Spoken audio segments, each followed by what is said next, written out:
आज एक महत्वपूर्ण विषय पे मैंने आप सबसे चर्चा करना उचित समझा, क्योंकि कल चुनाव आयोग की प्रेस वार्ता भी है और चुनाव आयोग निरंतर ये दावे करता है कि हम निष्पक्ष चुनाव करवा रहे हैं, चाहे वो उपचुनाव हो, चाहे वो सामान्य चुनाव हो, और अपनी निष्पक्षता के वो बखान समय समय पर प्रेस वार्ता के माध्यम से अन्य स्रोतों से करते रहते हैं।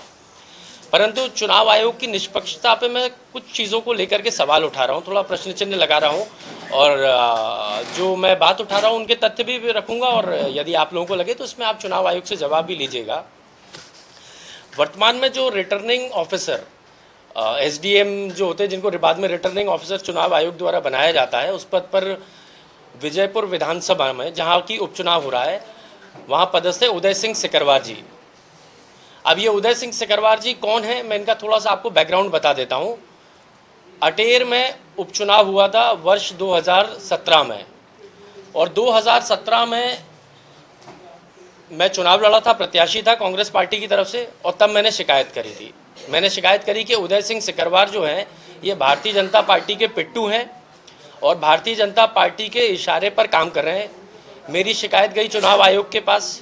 चुनाव आयोग ने मेरी शिकायत का संज्ञान लिया, परीक्षण किया, और परीक्षण के उपरांत चुनाव आयोग ने इनको उस पद से मुक्त करते हुए जिले के बाहर पदस्थ कर दिया। एक वाक्य हो गया। दूसरी बार फिर 2018 में मुंगावली में उपचुनाव हुआ। फिर से भारतीय जनता पार्टी की कृपा इन्हीं अधिकारी के ऊपर होती है।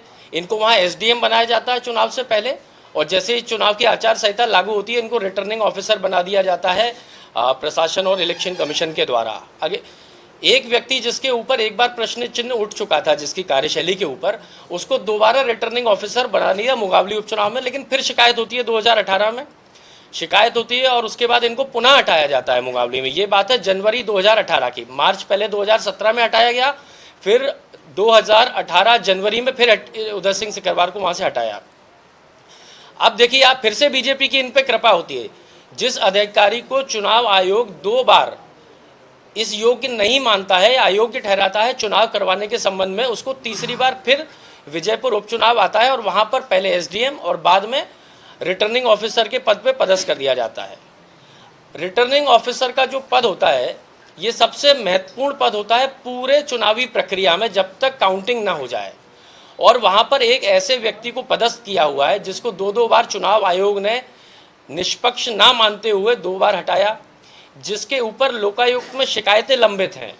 ऐसे अधिकारी को वहां पे बैठाला हुआ है, तो क्या चुनाव आयोग वाकई में निष्पक्षता से काम कर रहा है, या चुनाव आयोग क्यों ऐसे अधिकारियों के प्रति अपनी आंख बंद करके बैठा हुआ है?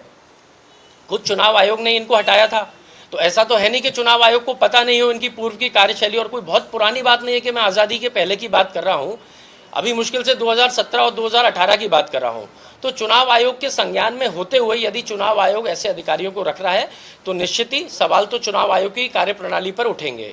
और क्या ऐसे अधिकारी चिन्हित कर रखे हैं प्रदेश के शासन ने, बीजेपी सरकार ने और चुनाव आयोग ने, जो कि चुनावों के लिए स्पेशली जाएंगे और कांग्रेस के प्रत्याशियों को हराने का काम करेंगे, या वोटों को प्रभावित करने का काम करेंगे, या वहां पर बीजेपी की बजाने का काम करेंगे? ये मेरा प्रश्न है।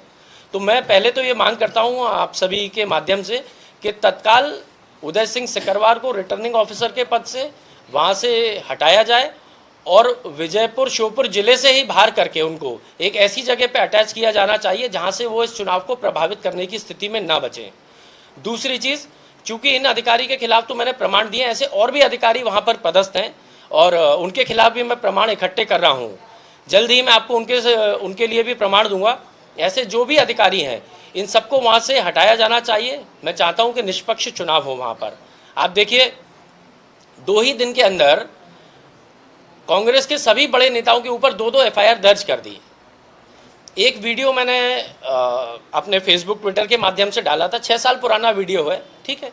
तो क्या 6 साल पुराने वीडियो को 6 साल बाद डालना या 60 साल बाद भी डालना कोई अपराध है क्या? किसी सीआरपीसी में या बीएनएस जो इनने बनाई है, कभी भी डाल सकते हैं। आज का ये वीडियो आपके मैं सामने बोल रहा हूँ, आज से आप इसको 20 साल बाद भी प्रयोग कर सकते हैं, ऐसी कोई बाध्यता नहीं होती है।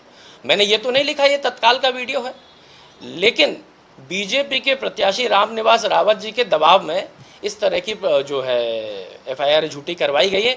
लेकिन एक चीज़ स्पष्ट है इन एफआईआरों से कि बीजेपी में घबराहट है, बीजेपी घबराई हुई है, बौखलाहट है।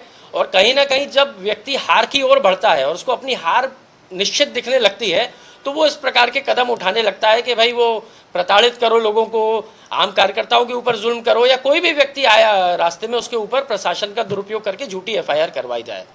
मैं तो आप ही से पूछना चाहता हूँ, अभी मोहन यादव जी ने वहाँ पर जिस दिन नामांकन भरवाने गए थे रामनिवास रावत जी का, तो मोहन यादव जी ने भरे मन से घोषणा करी कि लाडली बहनों को 3,000 रुपये दिया जाएगा।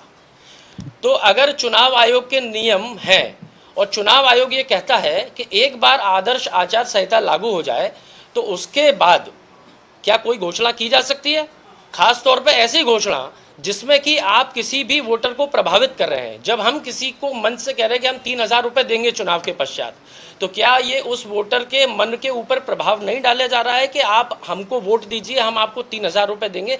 तो क्या चुनाव आयोग निष्पक्षता से माननीय डॉक्टर मोहन यादव के ऊपर भी एफआईआर दर्ज करने की हिम्मत दिखाएगा? निष्पक्षता से बात करने वाले चुनाव आयोग से मेरा आग्रह है, ये जो मैंने पत्र लिखा है इस पत्र का संज्ञान लें और एसडीएम को तत्काल हटाया जाए, और वाकई निष्पक्षता है तो डॉक्टर मोहन यादव के ऊपर भी इस प्रकार की घोषणा करने के लिए आप उनके ऊपर भी कार्रवाई करके दिखाइए। और कल जब चुनाव आयोग प्रेस वार्ता करे तो कृपया आप इस चिट्ठी को जरूर रखिएगा कि 2 बार ब्लैकलिस्टेड अधिकारी क्यों तीसरी बार फिर से रिटर्निंग ऑफिसर आपने बनाया है? क्या आप मध्य प्रदेश में अब एक ही भ्रष्ट अधिकारी बचा हुआ है जिसके ऊपर लोकायुक्त की जांच लंबित है, शिकायतें लंबित हैं, जिसको 2-2 बार हटाया गया? आपके पास पूरे मध्य प्रदेश में और कोई अधिकारी नहीं बचा है क्या चुनाव आयोग के पास